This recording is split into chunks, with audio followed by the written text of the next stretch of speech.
Gazipur union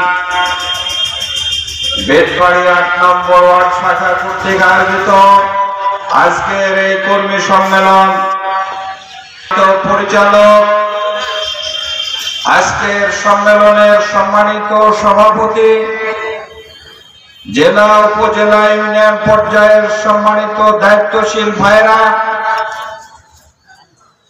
মিডিয়ার কাজে আগত সম্মানিত সাংবাদিক ভাইরা, সামনে বসা সংগ্রামী কাফেলার সাথী ভাইরা, সকলের প্রতি আমার আন্তরিক সালাম। আসসালামু আলাইকুম ওয়া রাহমাতুল্লাহ। আল্লাহ শুকরিয়া, রাসূলের পাক আল্লাহ রাব্বুল আলামিন পবিত্র কোরআনের ভিতরে বলছেন, ইয়া হাসরাতান আলাল ইবাদ মা ইয়াতিহিম মির রাসূলিল্লাহ কানু বিহি ইস্তাহজিউন।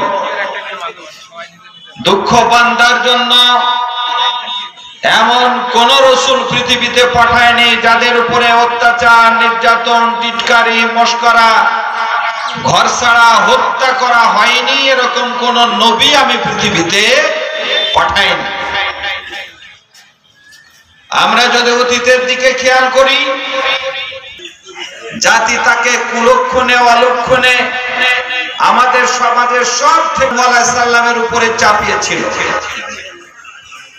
ইব্রাহিম আলাইহিস সালামের প্রতি তার জাতি অপবাদ দিয়ে আগুনে পুড়িয়ে মারার পরিকল্পনা গ্রহণ করেছিল, ফেলেছিল। আল্লাহ সেখান থেকে তাকে হেফাজত করেছিলেন। যুদ্ধ উপযোগী কোন ছেলে যাতে বেড়ে উঠতে না পারে, যার কারণে 40 থেকে 70 হাজার পুত্র সন্তানকে হত্যা করেছিল।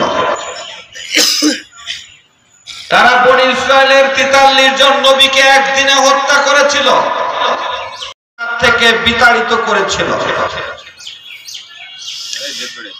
আমাদের ছোট্ট জানা ইতিহাস বাকি 1,24,000 বা 2,24,000 এই যে অসংখ্য নবী এবং রাসূল এসেছে, তৎকালীন জাতি, শাসক সকলে খারাপ আচরণ করেছে।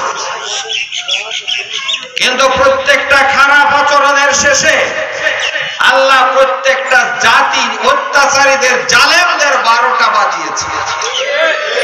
নূহ আলাইহিস সালামের 950 বছর পরে আল্লাহর কাছে দোয়া করলেন, আল্লাহ জাতির একটা বাচ্চা পর্যন্ত যেন বেঁচে না থাকে, থাকলে সে কুফরি করবে, তোমার বিরোধিতা করবে। আল্লাহ সেই জাতির 12টা বাজিয়ে দিলেন এবং বন্যা দিয়ে, প্লাবন দিয়ে সেই জাতিকে সমূলে ধ্বংস করে দিয়েছিলেন।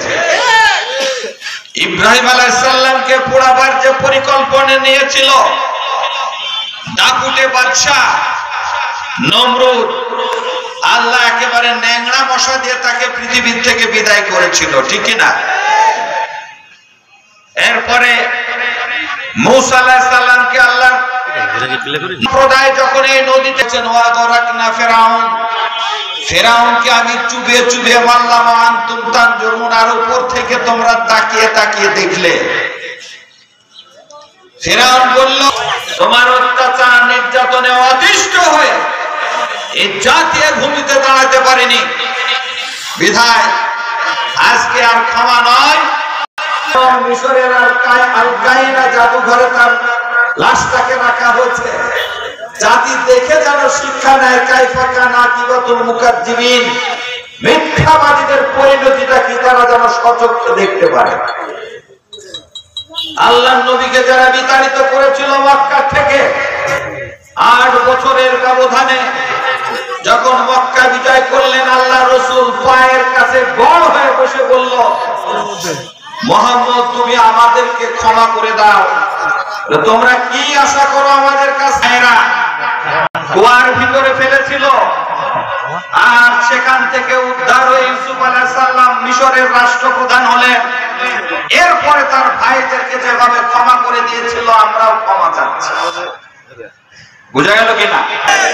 বুঝা গেল কিনা? কি অপরাধ ছিল তাদের, কি অত্যাচার তারা করেছে। তারা ক্ষমতায় আসার পরপরই আমাদের জাতির গর্ব সেনাবাহিনীকে একদিনের পরিকল্পনাতে 9 মাসের যুদ্ধে যেখানে 51